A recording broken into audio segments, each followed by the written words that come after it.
నమస్కారం గురుగారు. నమస్కారం అండి స్వప్న మేడం గారు. గురుగారు, గతంలో వచ్చేసి మనం దేవకన్యలు గురించి అయితే చెప్తూ వచ్చాం గురుగారు. అంటే ఏ నక్షత్రాల్లో పుట్టిన వాళ్ళకి అలాంటి గుణగణాలు ఉంటాయి, ఆ దైవాంశతో పుట్టే నక్షత్రాలు ఏవి అని చెప్పాము. ఇప్పుడు వచ్చేసి గురుగారు మనం గంధర్వులు కూడా మనకి దేవతలతో సమానమే కదా. సో అలాంటి గంధర్వ కన్యలు అంటే వీళ్ళకి ఎలాంటి గుణగణాలు ఉంటాయి, వాళ్ళ అంశతో పుట్టే నక్షత్రాల వాళ్ళు ఎవరు, వాళ్ళని పెళ్లి చేసుకున్న వాళ్ళకి జీవితం ఎలా ఉంటుంది, ఈ విషయాలన్నీ తెలియజేస్తారా? గంధర్వులు అంటే ఎవరో కాదమ్మా, మన ఎస్పి బాలసుబ్రహ్మణ్యం గారు, ఆశా భోస్లే, ఎస్ జానకి గారు, శైలజ గారు, తర్వాత మన లతా మంగేష్కర్, ఎంఎస్ సుబ్బలక్ష్మి గారు, వీళ్ళే గంధర్వుల కన్యలు. అంటే గంధర్వలోకం నుంచి వచ్చారు వీళ్ళంతా స్టార్స్. ఈ అందువల్లనే వాళ్ళకి గాన గంధర్వం. గంధర్వానికి ఎంతసేపు గానానికి, గాత్రానికి ఎక్కువ ప్రాధాన్యత.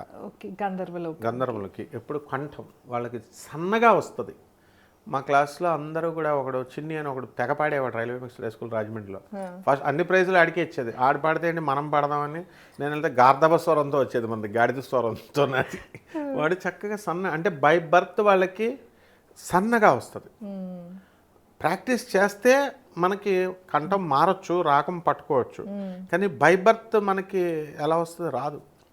ఓం నమో భగవతే వాసుదేవాయ, ఓం నమో భగవతే వాసుదేవాయ, ఓం నమో భగవతే వాసుదేవాయ, ఓం నమో భగవతే వాసుదేవాయ, ఓం నమో భగవతే వాసుదేవాయ, ఓం నమో భగవతే వాసుదేవాయ. ఇది మనం నేను పడితే మామూలుగా ఉంది. కానీ ఆశా భోస్లే కానీ వీళ్ళు ఎంఎస్ సుబ్బలక్ష్మి గారు, ఎస్ జానకి గారు, మన శైలజ గారు, ఎస్పి శైలజ, వీళ్ళు పాడితే మరి టాప్ లెవెల్కి వెళ్ళిపోద్ది. కృష్ణుడే ఏకంగా బృందావనం నుంచి, గోలోకం నుంచి కిందకు వచ్చేస్తాడు. ఆ లెవెల్లో పాడతారు వాళ్ళు. అందుకే వాళ్ళని గంధర్వ కన్యలు అంటారు. అయితే వాళ్ళు పబ్లిక్ అందరికీ తెలిసిన గంధర్వులు, అందులో డౌట్ లేదు. ఘంటసాల గారు వీళ్ళంతా కూడా గంధర్వులు. గంధర్వ కన్యలు ఉన్నారనమాట పుట్టినోళ్ళు భూమి మీద. మామూలు వంట చేసుకుంటూ ఇంట్లో గృహిణిలాగా.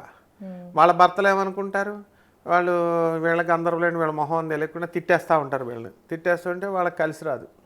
ఎక్కడైనా దేవతల్ని పూజించాలి కానీ దేవతలతో కాపురాలు చేసేయడం, దేవతలతో తిట్టేయడం, కొట్టేయడం చేసేస్తే మరి ఆటోమేటిక్ వాళ్ళకే పాపం వచ్చేస్తుంది. ఇప్పుడు దేవత అంటే మామూలుగా మనం పూజించే వస్తువు.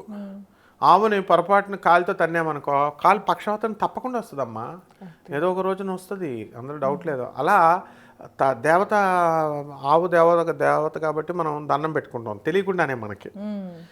అదే ఏ పామో లేకపోతే ఏదో వచ్చిందనుకో, ఏ తేలో లేకపోతే ఏదో వస్తే బల్లి వచ్చిందనుకో, ఇలా తోసేస్తాం, కాలు మీద పడితే విసిరేస్తాం.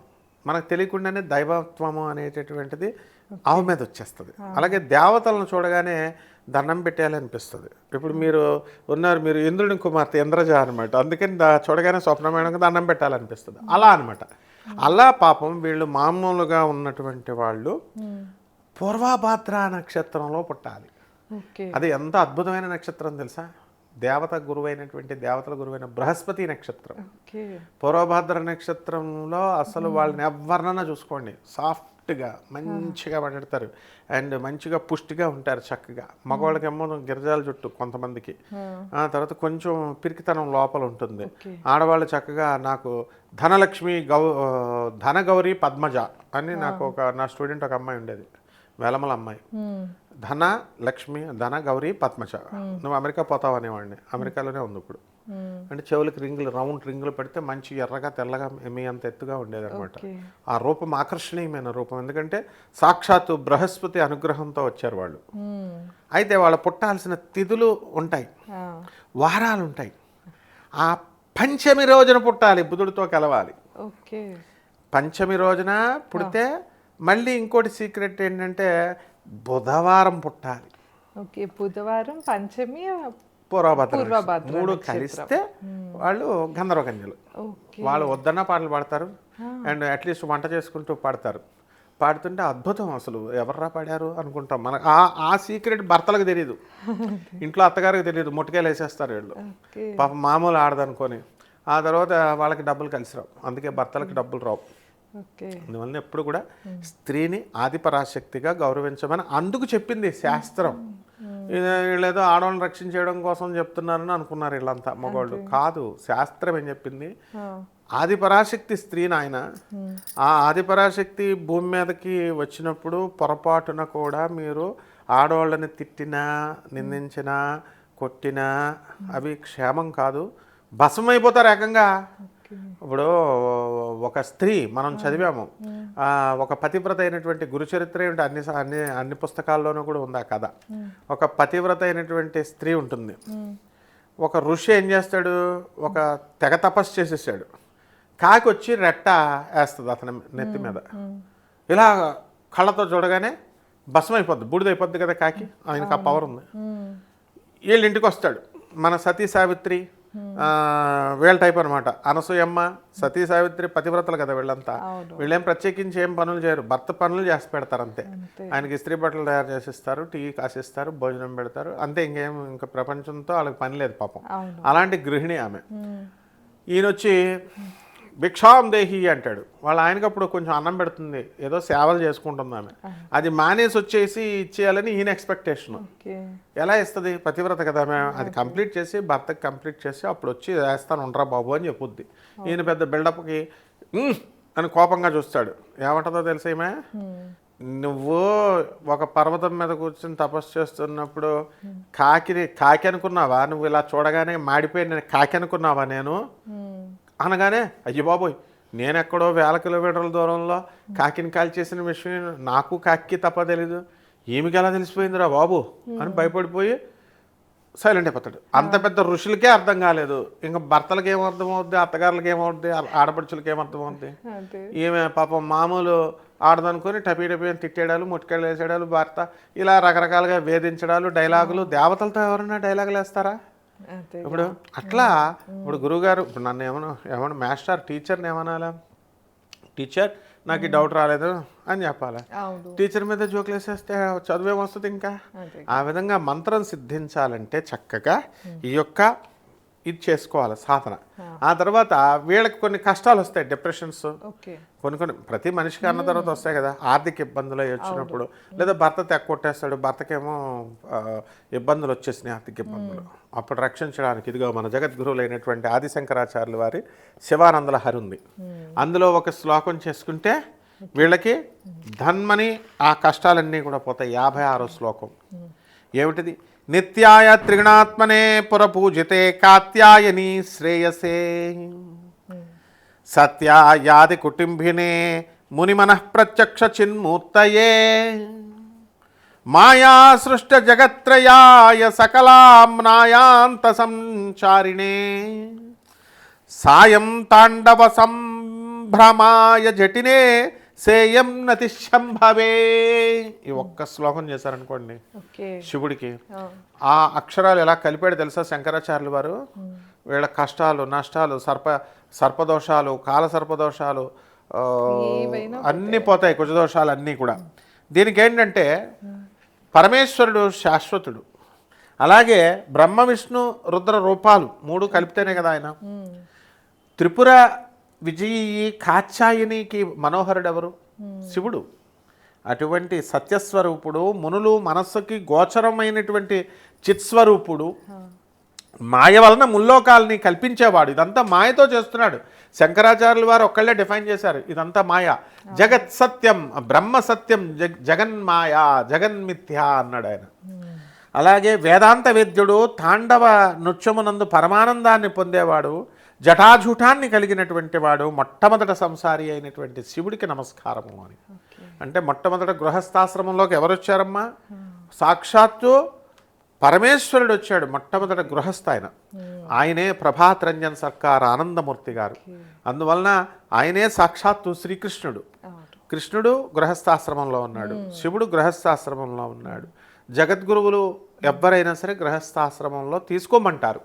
ఎందువల్లంటే నాయన నువ్వు తీసుకుంటే టోటల్ సన్యాసి అయిపో, ఆది శంకరాచార్యుల వారిలాగా. లేకపోతే గృహస్థాశ్రమంలో ఉండి రాజర్షి జనకుడిలాగా అయిపో అన్నారు. కాబట్టి ఈ స్త్రీలను జాగ్రత్తగా కాపాడుకుని భర్తలు. ఈ మంత్రం ఎన్నిసార్లు చేసుకోవాలి గురుగారు? రోజుకి ఒక 21 సార్లు చేస్తే చాలు. టైం నిబంధన లేదు. 24 గంటలలో ఏ టైం అయినా చేసుకోవచ్చు, కానీ బెస్ట్ టైం స్నానం చేసేసిన వెంటనే ఉదయం చేసుకుంటే మంచిది, వెంటనే అయిపోద్ది. అలా కాకుండా మేము ఏమండి రాత్రులు కూడా చేసుకుంటామండి అంటే ప్రదోష సమయంలో చేసుకోండి, ఎప్పుడు కుదిరినప్పుడు. ఈ ఒక్క శ్లోకం మాత్రం గుర్తుంచుకోవాలి వీళ్ళు. ఏమిటది అంటే, నా తిథిర్న చ నక్షత్రం న యోగ కరణమేవ చ న వారమాస దోషాశ్చ విద్వయార్గ్రహణే గౌరీ.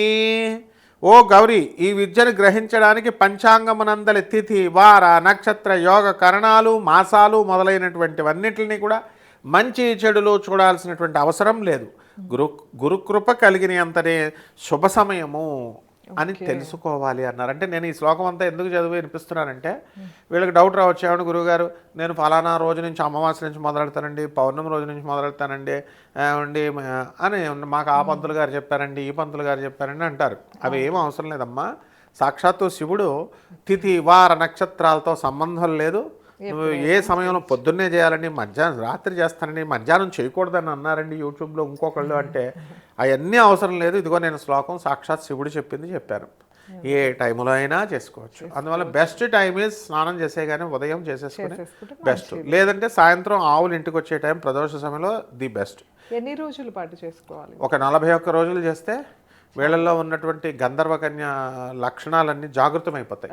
వీళ్ళ గంధర్వులు, ఇప్పుడు ఆంజనేయ స్వామి వారు ఆయన రుద్రాంశ సంభూతుడు, సాక్షాత్ పరమేశ్వరుడు, సంపూర్ణ అవతారం శివుడిది. ఆయన మర్చిపోయాడు అనమాట ఆయన అవతారాన్ని, ఋషులు శాపాలు ఎట్టేశారు అలాగా. సో అప్పుడు ఈయన ఏం చేశారంటే చక్కగా తన యొక్క శక్తిని తాను గ్రహించుకుంటాడనమాట. అది ఎప్పుడైతే ఎవరైతే గుర్తు చేస్తారో అప్పుడు ఆయన శక్తి ఆయన గుర్తొచ్చేస్తుంది. ఆ విధంగా ఈ గంధర్వ కన్యలకి, వీళ్ళ గంధర్వ కన్యలని వీళ్ళకి తెలియదు పాపం. వీళ్ళకి మనం తెలిసిన తర్వాత, ఈ వీడియో చూసిన తర్వాత నిజమే కదా మనం గంధర్వ కన్యలమని ఆ లక్షణాలన్నీ గుర్తు చేసుకుంటారు, జాగ్రత్త అయిపోతారు. జాగ్రత్త అయిపోయి కూడా ఏం చేస్తారు, వాళ్ళు ఏం చేస్తారు, వాళ్ళ మొగుళ్ళు తిడుతుంటే పాపం నువ్వు నన్ను తిట్టొద్దు, నేను గంధర్వ కన్యని అంటే నమ్ముతారా? మన వీడియో చూపించాలి. అందుకని ఎవరెవరైతే అందులో మన వీడియో అథెంటిక్ కాబట్టి ఆ భర్తలు నమ్మి పాపం గౌరవిస్తారు. మరి మనం ఆ సంస్కృతిని నేర్పాలి. ఆడదాన్ని గౌరవించే సంస్కృతిని భర్తకు నేర్పినప్పుడు వీళ్ళు చేసుకున్నటువంటి భూమి మీద ఉన్నటువంటి చాలామంది చేసుకున్న భార్యల్లో గంధర్వ కన్యలు ఉంటారు, యక్ష కన్యలు ఉంటారు, దేవకన్యలు ఉంటారు, ఇంద్రకన్యలు ఉంటారు, ఇలా రకరకాల కన్యలు ఉంటారు. మరి వీళ్ళని జాగ్రత్తగా చేసుకోకుండా వీళ్ళని కనుక బాధ పెడితే శపించేస్తారు. ఆటోమేటిక్ వీళ్ళేం శపించక్కర్లేదు, ఏదో సచ్చినోడు అనుకున్న నోట్లో అనుకుంటారు, టబి అని ఇడిపోతాడు వీడు. తర్వాత వీడికి ఏదో ఒకటి కాలు ఇరిపోవడం. ఒక ఆవిడని చూశాను నేను, ప్రత్యక్ష సాక్ష్యం చెప్తున్నాను. రాజ్యలక్ష్మి గారిని ఒక ఆవిడ ఉన్నారు ఒంగోలు దగ్గర. ఆవిడ వాళ్ళ ఆయన తిట్టినప్పుడల్లా ఈమె ఏమందో ఈమె బాధపడుతుంది. బాధపడి టఫీమని వాడికి లాస్ అయిపోద్ది భర్తకి. వాడు ఎవరికో డబ్బులు అయిపోయి ఇంకొకరికి వేసేసాడు ఒకసారి. మళ్ళీ బతిమాలుకొని మళ్ళీ 50,000 ఆడిని బతిమాలుకొని తెచ్చుకున్నాడు. అలా ఆమెను తిట్టినప్పుడల్లా ఆ డబ్బులు పోతా ఉండేవి. ఆమె నాగకన్య అని చెప్పి చేసి తెలిసిన తర్వాత అప్పుడు ఆ భర్తకి ఇంకా అవన్నీ ఆగిపోయినాయి. ఇలా అందుకని నాగకన్యలు ఉంటారు, మరియు దేవకన్యలు ఉంటారు. జాగ్రత్తగా ఉండాలమ్మా మగవాళ్ళు. తప్పకుండా గురుగారు. సో విన్నారు కదా, మనకైతే గురుగారు ఎన్నో విషయాలు తెలియజేస్తూ వచ్చారు. ఇంకా మీరు ఎలాంటి సమస్యతో ఇబ్బంది పడుతున్నా ఒకసారి గురుగారికి మీ పర్సనల్ చాట్ అంటే మీ జాతకం చూపించుకోవాలి అంటే స్క్రీన్ పై స్క్రోల్ అయ్యే నెంబర్కి కాంటాక్ట్ అవ్వచ్చు. ధన్యవాదాలు.